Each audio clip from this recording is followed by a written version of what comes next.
But I love this game. And I love you, Larry, Tripsy, Rainbow, everybody on here. But one day we're all going to eat mushrooms together. How about you? How about that? How about we just completely obliterate the matrix and we eat about 5 to 7 grams, maybe 10. I don't know. I think the most I've ever eaten is 8.5, and I was blasted into 18 different realms. I was out of there. I've had some trips, boy. Ayahuasca, mushrooms, DMT, bufo. I've explored the realms of consciousness, and a lot of times it's a little bit difficult to integrate the things that you see. Can we be honest? Because in that realm, you get all the answers. You get all the answers to all the tests that you've ever had. And then you got to come back in and function in normal society when you're like, okay, I know this is an illusion. This isn't real. How am I supposed to take what I learned there and bring it back into here? But it is what it is. But this particular, I hadn't been live in a few days except for yesterday. But I went live. I posted a picture on the story and I said, microdose, which actually turned into a macro dose. I was smiling at my phone for like 15 minutes. And I was like, nope, I'm not going live. Anyways, okay, guys, I want to read you guys something. Now, let me qualify it by saying this. This could be AI, but I heavily resonated with what this says. So listen to it. Tell me what you guys think. This is from a whistleblower that blogged something in Reddit, which I don't even have a Reddit, but it leaked over into Twitter, so I wanted to read it. It's a little bit long, but tell me if you guys resonate. It says, you wanted disclosure. I am a whistleblower recently retired from the inside, and you're only getting part of the truth. Hi, so I heard y'all want disclosure. All right, hope you have time for this because there's a lot.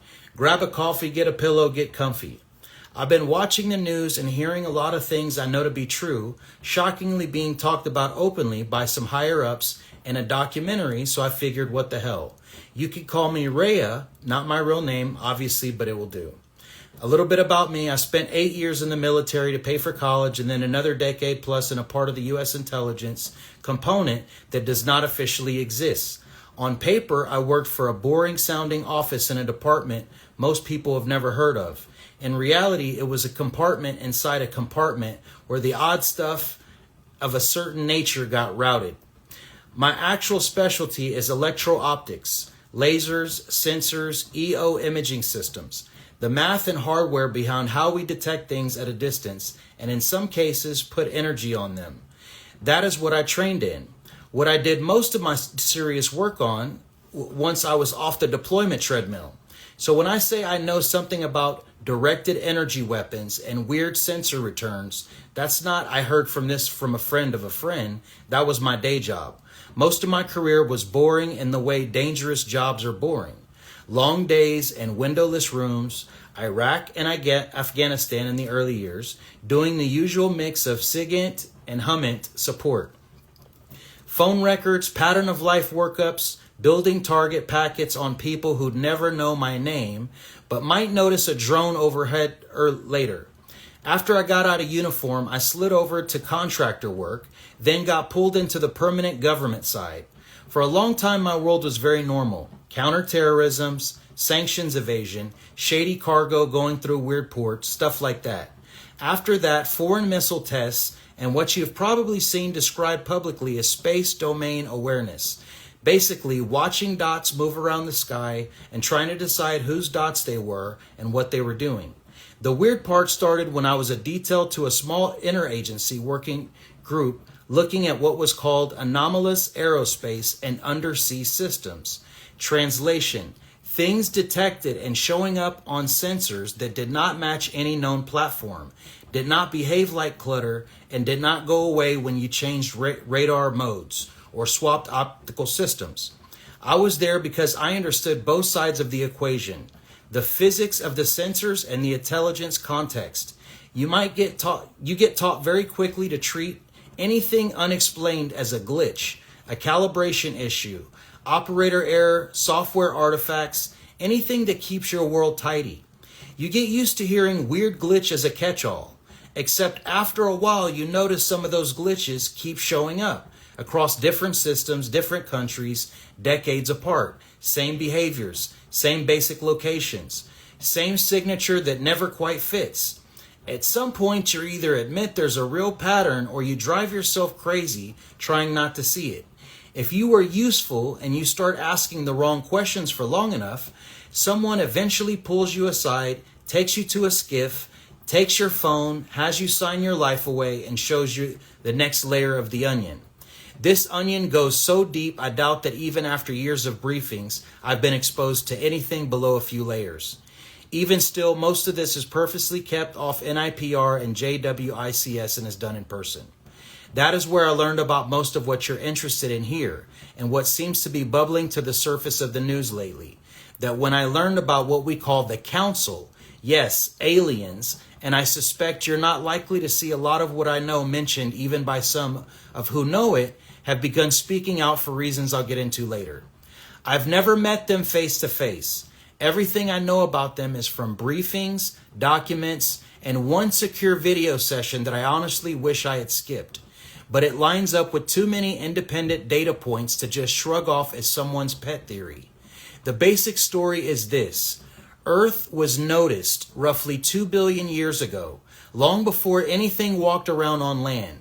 Not because we're special, but because we tripped a sensor, or rather life tripped their sensors. You see, the Council is not a single species. It is a collective of several advanced interstellar, maybe even interdimensional civilizations that run long-term surveys of stars and planets the way we run spy satellites. Huge distributed arrays of instruments working together, watching thousands of star systems at once for millions of years at a time. Their gear probably makes the James Webb telescope look like a kid's backyard telescope.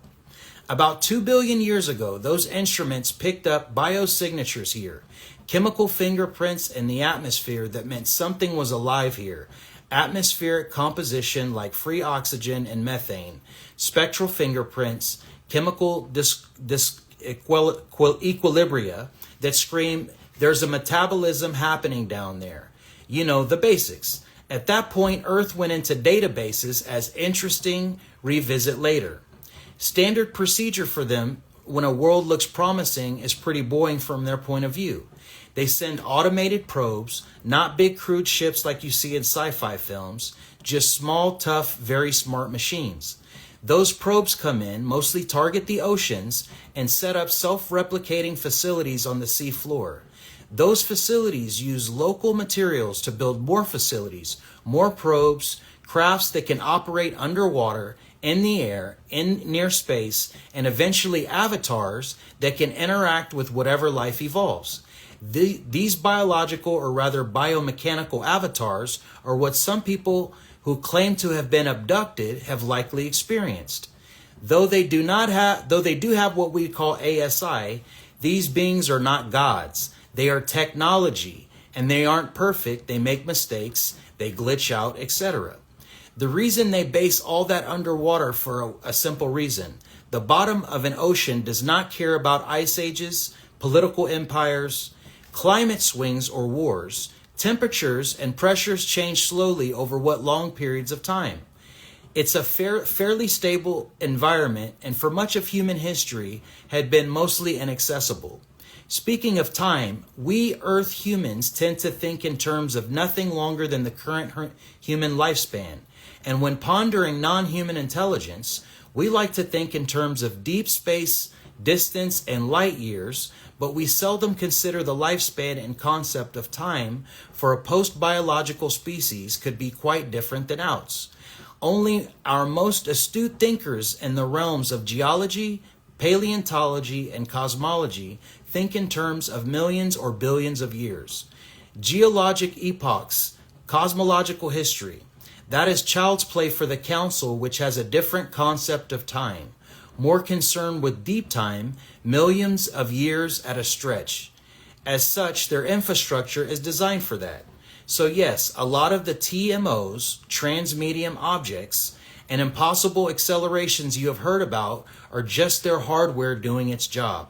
Maintenance, observation, sampling. Nothing heroic.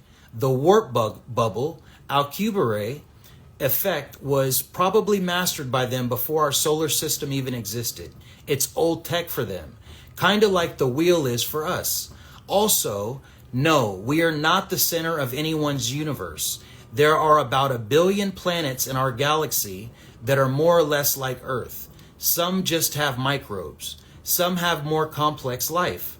A smaller subset of those have or once had civilizations.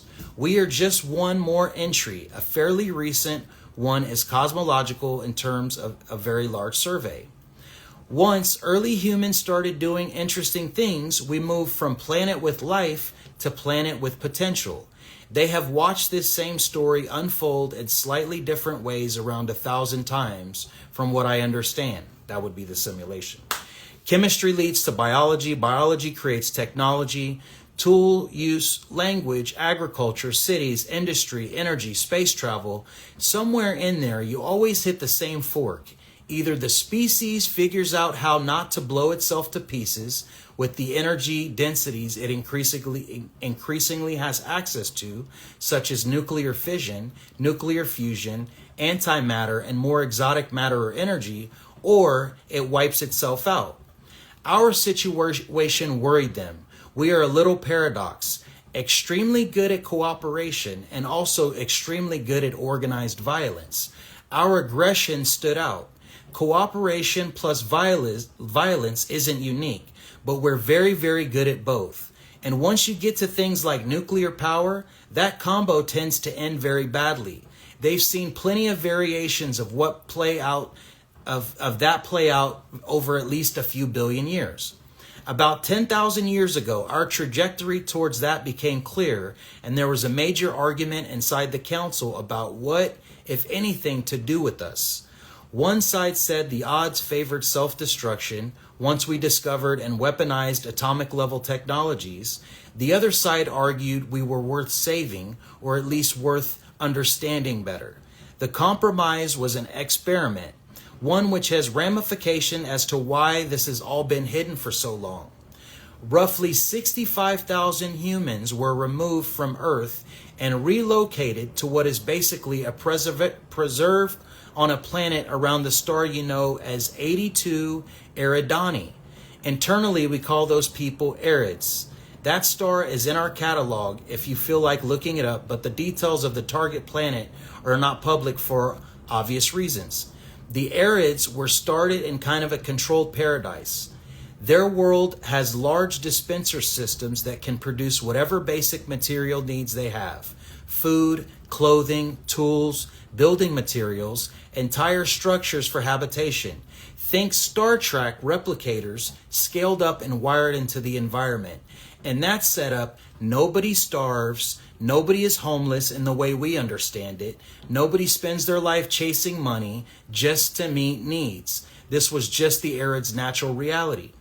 The point from the council's view was to remove material scarcity from the equation and see what humans do and achieve when they are not spending most of their energy bashing each other over the head over resources. Meanwhile, the rest of us stayed here on the control planet, dealing with scarcity, ownership, money, hoarding, and the rise of socio-political systems based on scarcity, all of the things that define Earth civilization. The result, according to what we were briefed, is that the Arids are now around 5,000 years ahead of us technology-wise, averaged out. Same species, they're human just like us, same basic biology, same starting point, we started at the same time, completely different trajectory because of conditions, nature versus nurture on a cosmic scale. For most of their history, the Arids thought that they were native to that world. They only found out the truth roughly a century ago in our time. They learned that they were uplifted, that their ancestors were taken from Earth, that they have cousins here. Once they knew that, some of them started coming back to visit the original branch. This is where their history intersects some of the UFO stories you know. The aliens that look almost exactly human are just that, human. They are not hybrids, not clones, not secretly angels or demons. They are Arids, born around another star showing up here after being given a 10,000 year head start. They have in some cases met with leaders of certain countries, at least two, United Nations Secretary Generals, both deceased. Now we get to why this has been buried for 80-something years. You have to think like a senior U.S. official in the 1940s and 50s. World War II has just ended. The Cold War is starting. Everything is viewed through capitalism versus communism. Then someone puts a briefing in front of you that says, in essence, there's a group of humans living on another world who have no money, no private ownership in the way we structure it. Automatic systems that meet their basic needs, and in that environment, they advance thousands of years faster than we have. The men who built what we now call the legacy program in the U.S. that sounded less like interesting anthropological data and more like a walking, talking advertisement for space communism. It looked like proof that communism works better than the system they were trying to defend. That and the ramifications of what could happen if that ever got out terrified them more than the existence of aliens did. Though to be fair, they plenty had their worldview rocked by the latter too. So the core of the cover-up has never been aliens or even their technologies. It has been the systemic implications, the idea that scarcity and ownership are not hard-coded into reality, that they are one possible way to run a society and maybe not the optimal one. That was seen as an existential political threat in the 1940s and 1950s, and some of the people who grew up in that mindset are still steering parts of the program today. Now add in the famous crash retrieval incidents, Roswell in 1947, Kecksburg in 1965, a handful of other retrievals around the U.S. and around the world. What we were told that most of those were not accidents. They were tests and gifts. The council, with arid input, allowed certain crafts and systems to fall into our human hands in a controlled way. Enough intact technology that a very motivated and capable society could learn from it, not enough that it would instantly rewrite everything. In fact, that Kecksburg landing, it wasn't called a crash internally, was a direct result of meeting and a gift made at Holloman Air Force Base the year prior. The idea was to see who did what with it, who could figure it out, who kept it secret, who tried to share, who tried to weaponize it, who panicked. Based on those results, the plan was to pick one primary human partner to act as the main interface for full council contact and to begin a managed process of reunifying Earth, humans with the Arids, and introducing us to the wider community. You can argue whether that is a good way to do it. I'm just telling you that it is a framework I saw laid out. In the 1980s and 90s, during a brief period when the Cold War ended, there was a push to finally disclose much of this. This was initially proposed at a meeting between the U.S. President Ronald Reagan and the Soviet leader Mikhail Gorbachev at a summit in Iceland in 1986. Also discussed was getting rid of nuclear weapons as had been urged by the Council. In the end, it was decided to wait. There were two more U.S. pushes for disclosure then, and the 2017 New York Times article, one during the Clinton administration and another during the transition between the Obama and first Trump presidency. Now for the part that put a clock on all this stuff you've been hearing about 2027, etc. About 3 years ago, a species that is hostile to the Council found out about the Earth Project. They are not part of the collective. They resent the way the Council handles in younger civilizations, and they themselves felt victimized by the Council. They also resent the credit the Council gets for successful cases. I have heard them described as the jealous neighbors who would rather break your toys than watch you win. Yes, we sometimes joke about this stuff because, again, it's the only way to stay sane with this everyday knowledge and integrate it into your civilian life of Thanksgiving dinner, Christmas shopping, taking the kids to soccer practice, etc. Just as an aside, ever consider how two of the biggest holidays of the year involve gluttony, Thanksgiving, and overconsumption, Black Friday? When you have the knowledge many have within the program stuff, that is taken for granted seems really weird and a symptom of the now forced scarcity of our current system. Back to the aliens, the hostile group I mentioned to spoil the experiment. This species is ahead of us technologically, but far behind the Council, though they also inhabit a relatively nearby star. Cosmologically speaking, their travel is slower, less elegant, and has to take place in stages. Think of it as a space island hopping, which is why their lead time is so long. You probably want to know what they look like. Physically, based on the descriptions we saw, they are about 5 feet tall, segmented bodies, multiple limbs, basically ant-like in overall form, nothing subtle or humanoid about them. They launched an expedition toward Earth within the stated goal of making a mess, cause chaos here, damage the experiment, and embarrass the Council by showing they cannot protect their own projects due to internal disagreements. Basically, exploiting internal fissures, turning small cracks of understanding in the Council into canyons, thus destroying it. That's their hope, at least. The transit time means for us they are expected to arrive in roughly 2 years from now, 2027 holiday present no one asked for. The news triggered a major debate within the Council. One group say the rules say non-interference. We watch and record what happens, even if it's ugly, as we had done in the past. The other group said we effectively created this situation by tagging and monitoring this world. We have a moral obligation not just to watch the civilization we have been studying get smashed by somebody else's grudge. If the Council showed up in force, it would not be much of a fight. Their technology, relative to the ant species, is like a modern carrier group versus skilled archers on sailboats. The whole thing would be over quickly, and it would also completely blow the point of letting a young species find its own way. It would also be a tremendous blow to the human ego, which the Council is well aware of. So they arrived at a compromise. No direct Council fleets defending Earth, no obvious intervention.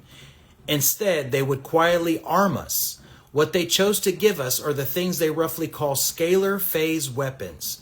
Our vocabulary is not great here. They are not just high-power lasers. They interact with fields we do not fully understand or really have the names for yet.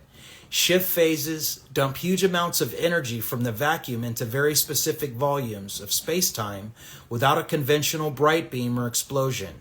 Compared to our current directed energy weapons, they are an enormous leap. As someone who spent years working with lasers and optics systems, I can tell you they sit so far off our current tech tree that if you saw the damage assessment from a pulse without context, you would think they were misprints. But compared to Council weapons, they are Nerf guns, training wheels per se. Anyway, that decision set off another big argument both among them and among us. The obvious concern was simple. Once the external threat is gone, what stops us from turning these things on each other the same way we took nuclear power and turned it into thousands of warheads aimed at our own cities? On the U.S. side, there were people saying exactly that, and some people argued that if we on Earth roll out scalar systems across arsenals, the first real test or the bugs are gone will likely be some crisis where two human governments start lighting each other up with technology that we do not fully understand.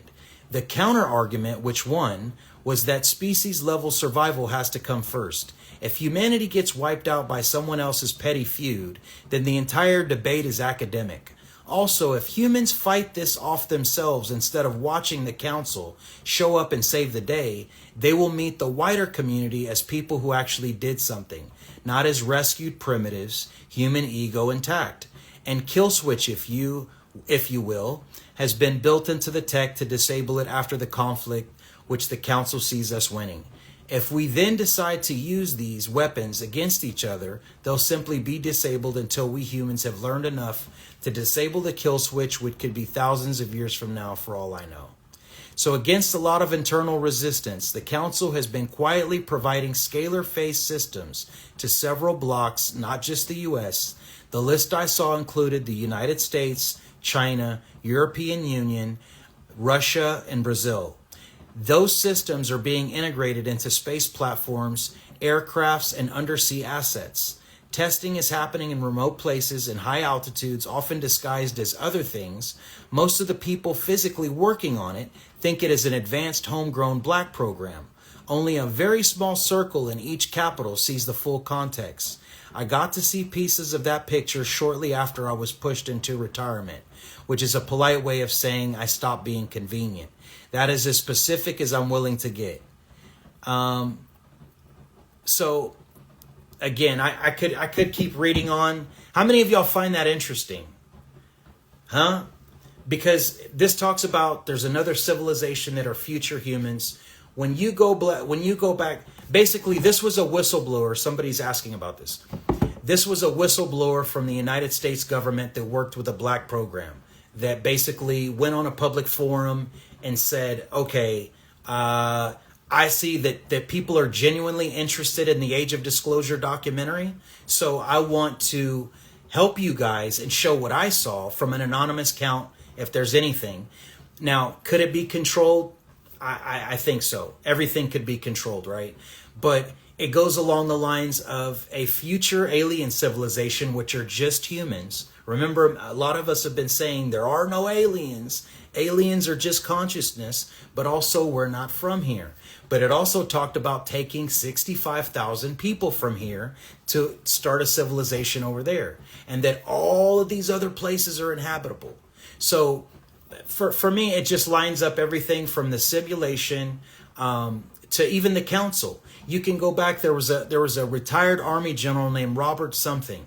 Goes back to the 1960s. This same thing that she was saying, this guy was saying in the 1960s, and he even in interviews, that we were being evaluated to be led into a alien civilization or a council or the Galactic Federation, whatever you want to call it. But we were being evaluated to see if we were good enough. Now you can go even further back. You can look at the Native Americans that disappeared, right? The tribal people. Who were the tribal people that disappeared 2,000 years ago? I talk about it all the time. Come on, man, help me out. Operation High Jump, that's another one. Operation High Jump, you could talk about that. That's a whole nother one. The Mayans. Thank you, Nalali. So this goes back to the point of this isn't about me. Okay, this is about us as a collective. And for those of you who had visions on seeing us leave this realm, something is in my program where I want to just shut it off and say, okay, it's not the hero or the savior program. It is when enough of us reach a high enough state of consciousness, we can go to another ship or another planet, just like the Mayans. They had no grave sites. They ascended as a collective. I really think they ate a lot of mushrooms, if you want to know the truth. But I know that there's some trapdoor or escape part of this world. I don't look at it as a bad thing, though, because we're here to bridge humanity, interdimensional travel, and make all these things normal. It was always supposed to be our civilization that does this. So that's why I know that there's, I don't believe that mountains are mountains. I don't believe that they're rocks. I believe that there's tunnels. I believe that what we perceive as up is actually down. That includes the ocean. That includes the petrified trees that we call mountains. There's so many Mario Brother exits here. And that's where I feel like a lot of us are being led on. A lot of y'all are probably in places in the world you never thought you'd be. But that's the fun part to me. It's not that I want to leave here. I hate it here. The cheat codes. We all are being led on a path. And imagine being the first civilization to ever crack the code. Right? We are here to free humanity. We're here to clean up the homelessness. We're here to stop wars. We're here to stop everything. But that exit to the simulation, that's something that, like, we're the first ones to be able to do that. But just like they said, she hinted around to there being around 1,000 simulations that have already been ran. I believe that, minimum. Because there's infinite versions of you. There's infinite versions of me. It's just all a part of how this thing works. So, you know, what a time to be alive. Everything's happening so slow. And I'll say this is a really random one. I made a video a few years back saying, about 3 years ago, that Pamela Anderson is a starseed. Now, I know that's a very random one to bring up on a Sunday night, but you can count on your hands. She's kind of like the Marilyn Monroe archetype. There's very unique people that have lived on our planet. And the reason I'm bringing this up is because when she was little, when Pamela Anderson was little, she had gotten abused, sexually abused, I believe when she was like 4 years old. And when it happened, the next day, she wished the person would die. And guess what happened? The next day, the person died in a car accident. I actually believe it was a woman. The reason I'm bringing that up is because at some point, every single person on here has manifested something that probably wish they didn't. You probably had some good things that you brought into this reality, but there's definitely been some bad things. And I'm saying that in this way because when I saw COVID before it happened, I definitely, I've had some weird things happen. When that terrorist was in New York and he shot up the football building, the day before that happened, I was on the street of the football building and I said to Tracy, I said out loud that, for all these people that are here, you would think there would be more terrorist attack. And then the next day, the guy shoots up the NFL building. Tracy used to work for the NFL. Earlier this week, I made a post saying that I used to gamble every day for 10 years and that we got robbed back in 2007. And I believe that they were cops. And I believe all crime is perpetrated by the CIA or that they release sound frequencies. And then you have the terrorist attack that just happened in Washington, where now they're calling in more National Guards. They made it immediately about race and religion. They made it about him being Muslim. But I just talked about it 2 days before it happened. That's the point that I'm trying to bring up, is you have to be very careful with your voice and what you call into this reality, because I can tell you a whole slew of things that I've said, not trying to bring it into this reality, but also the script is very predictable. Everything that's happening is very predictable. And I don't want to give energy to that anymore. Like you really can't. You either see it by now or you don't. It's not, I'm right, you're right. It was a setup in Washington. You see it, guys. You see it. So then now it comes back to, what are we going to do about it, right? What are we going to do about it? But every time I tell myself this, like, we can rally the troops all around the world. But what are we going to do about it? This is, the false matrix is collapsing on its own.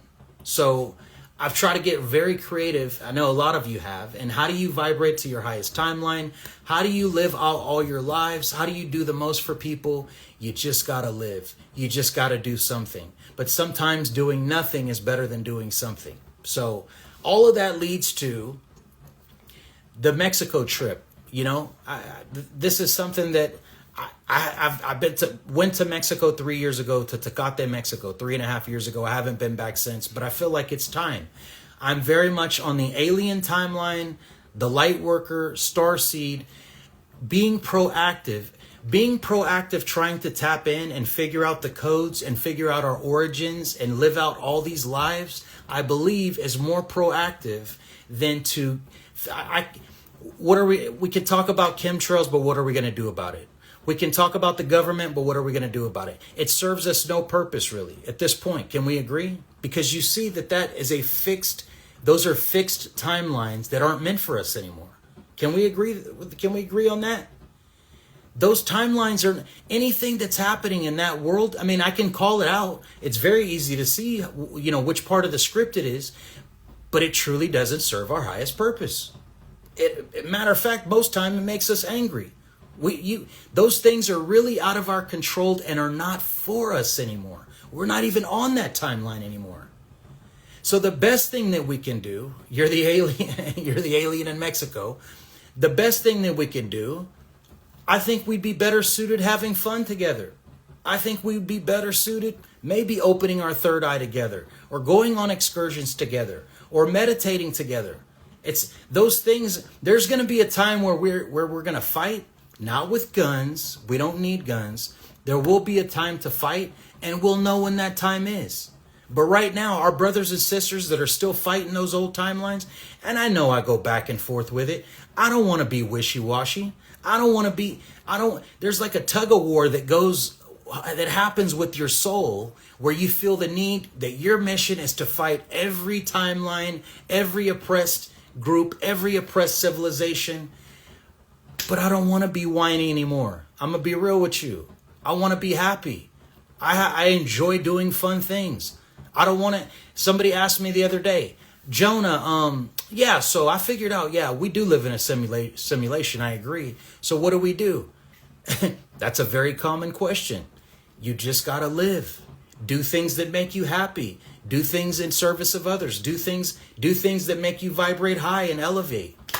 Where are we meeting? I'm in California right now. We'll be having a meeting here in the next couple of weeks. And then again, we're going to have an excursion in Mexico soon.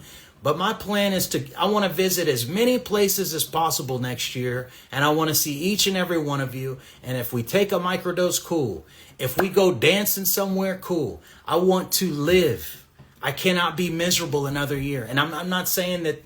I'm very blessed to have gone on this journey. I'm very blessed for all the tribe members that I've met, all the people that have helped me.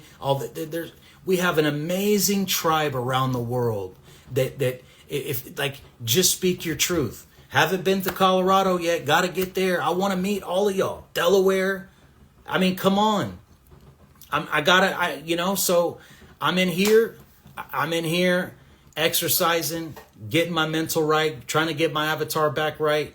But I want to see each and every one of you next year. That makes me happy. The people you meet and the places you travel. Nikki in Florida. So thanks for sharing the Arids. I resonate with them. I said this many times. If you're still on this live, I believe we are future humans. It's alien consciousness. It's like a program in a computer. It's alien hardware. We are hardware that we just so happen to get updates in real time. So Mexico is going to be fired. Thank you, brother RJ. Let's have fun, man. Can we have fun next year? Let's make a deal. Everybody just type fun. Can we just type fun on here? Can we have fun next year? Listen, we called them out on all their timelines. We called them out on the genocides. We called them out on the oppression. We called them out on the theft and the money laundering. We've called them out on everything that they've done. So now let's flip the script on them. When we vibrate high, those timelines don't matter. When we vibrate high, it doesn't exist. It really doesn't exist. That world does not exist. I mean, it's so simple now. The answer was always in front of us.